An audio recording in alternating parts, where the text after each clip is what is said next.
Everyone, आपको मालूम है CUET यूजी के फॉर्म इस टाइम निकले हुए हैं और one of the reputed university India की Jawaharlal Nehru university.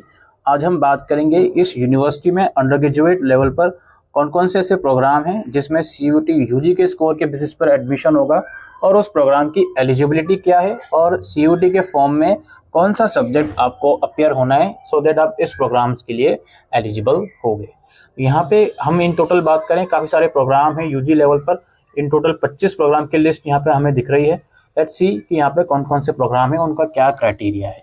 B honours person के लिए ये बोलते हैं कि candidate are required to opt for English test paper code and general aptitude test paper code for admission in JNU।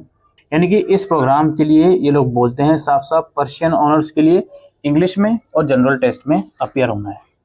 ठीक है, तो पेस्टो है यहाँ पे, इसके लिए भी सेम क्राइटेरिया भाई, इंग्लिश और जनरल टेस्ट में अपियर होना है। अरबिक के लिए क्या क्राइटेरिया है, इंग्लिश और जनरल टेस्ट में अपियर होना है। ठीक है, अभी मैं टेस्ट पेपर कोड की बात कर रहा हूँ। यहाँ साइड में इसका एलिजिबिलिटी लिखा हुआ है, इसको अभी हम समझते हैं कुछ देर में। जापानीज हो, कोरियन हो, इनके लिए भी इंग्लिश और जनरल टेस्ट में अपियर होना है। चाइनीज हो, इसके लिए भी इंग्लिश और जनरल टेस्ट में अपियर होना है। ठीक, उसके बाद और क्या है जी, फ्रेंच है, जर्मन है, अगेन इंग्लिश और जनरल टेस्ट में अपियर होना है, यहाँ साफ साफ लिखा हुआ है। उसके बाद रशियन लैंग्वेज का सेम है, इंग्लिश और जनरल टेस्ट में। स्पेनिश का भी इंग्लिश और जनरल टेस्ट में अपियर होना है। अब यहाँ पे ये हमने कुछ 8-10 लैंग्वेजेस देखी, इनका क्राइटेरिया समझते हैं। क्राइटेरिया ये लोग क्या बोल रहे हैं।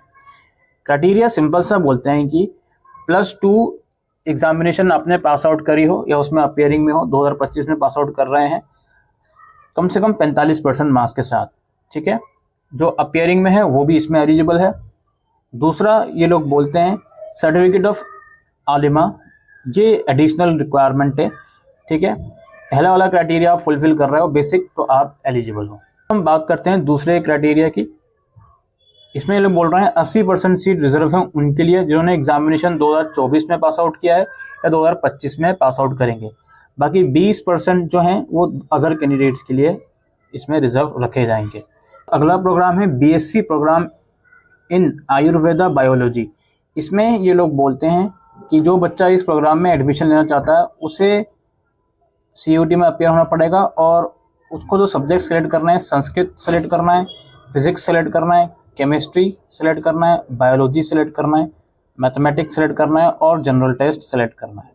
ठीक है, ये सारे सब्जेक्ट इसको सेलेक्ट करना है। इसका एलिजिबिलिटी अगेन 10+2 45% मार्क्स के साथ आप इसमें एलिजिबल हो। कुछ रिजर्व कैंडिडेट को 10% का एलिजिबिलिटी क्राइटेरिया में रिलैक्सेशन है। COP यहाँ पे कोर्स है, यहाँ पे मंगोलियन का प्रोग्राम है और इसके अंदर और भी होगा। भाषा इंडोनेशिया, उर्दू है हो गया, पैशो हो गया, अलग अलग लैंग्वेजेस में होगा। उज़्बेक हो गया, हेब्रू हो गया, पाली हो गया, उसके बाद संस्कृत कंप्यूटेशनल लिंग्विस्टिक हो गया, योगा फिलोसफी हो गया, वैदिक कल्चर हो गया। अलग अलग यहाँ पे COP प्रोग्राम है। संस्कृत हो गया, नाट्य शास्त्र हो गया, हेल्थ अवेयरनेस एंड वेलनेस हो गया। तो बेसिकली इनके लिए अलग अलग क्राइटेरिया यहाँ लिखा हुआ है, इसे आप पढ़ सकते हो। जैसे हम यहाँ पे बात करते हैं COP मंगोलियन के लिए, तो ये बोलते हैं इंग्लिश में अपेयर होना है और जनरल टेस्ट में अपेयर होना है।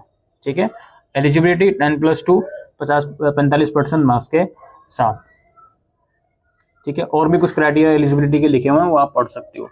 फिर भाषा इंडोनेशिया के लिए भी इन लोगों ने क्राइटेरिया रखा है, ये इंग्लिश में अपेयर होना है और जनरल टेस्ट में अपेयर होना है। इसका क्राइटेरिया भी 10+2 है, आप यहाँ पे देख सकते हो।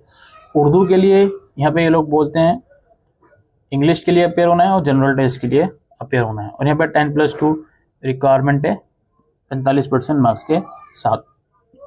फिर यहाँ पे और भी है, पैशो लैंग्वेज इंग्लिश और जनरल टेस्ट में अपियर होना है, क्राइटेरिया +2 में 45% मार्क्स सेम है। उसके बाद उज़्बेक के अंदर +2 में इंग्लिश में और जनरल टेस्ट में अपियर होना है, क्राइटेरिया यहाँ पर सेम है। हेब्रू का आप यहाँ पे देख सकते हो क्या है जी, यहाँ पे इंग्लिश और टेस्ट पेपर जनरल टेस्ट में अपियर होना है। इसी तरीके से COP के अंदर और भी प्रोग्राम्स है, इनका क्राइटेरिया आप पढ़ सकते हो। ऑलराइट, तो ये कुछ कोर्सेज की लिस्ट थी और उनका क्राइटेरिया था जवाहरलाल नेहरू यूनिवर्सिटी के अंडर ग्रेजुएट लेवल प्रोग्राम्स का। ये जल्द ही प्रोस्पेक्टस भी होपफुली रिलीज हो जाएगा, या हो सकता है जिस टाइम पर आप वीडियो देख रहे हो प्रोस्पेक्टस आ गया हो, उसमें भी आपके सारी चीज़ें सॉर्ट आउट हो जाएंगी। अभी पहला स्टेप यही है, CUET का फॉर्म भरना है यूजी का। फिर जब रिजल्ट वगैरह आता है फिर काउंसलिंग फॉर्म जेएनयू का सेपरेटली निकलता है, वो आपको भरना पड़ता है। ठीक है, तो उम्मीद करते हैं दोस्तों ये वीडियो आपको यूजफुल लगी हो, तो वीडियो को शेयर कीजिएगा। Thank you.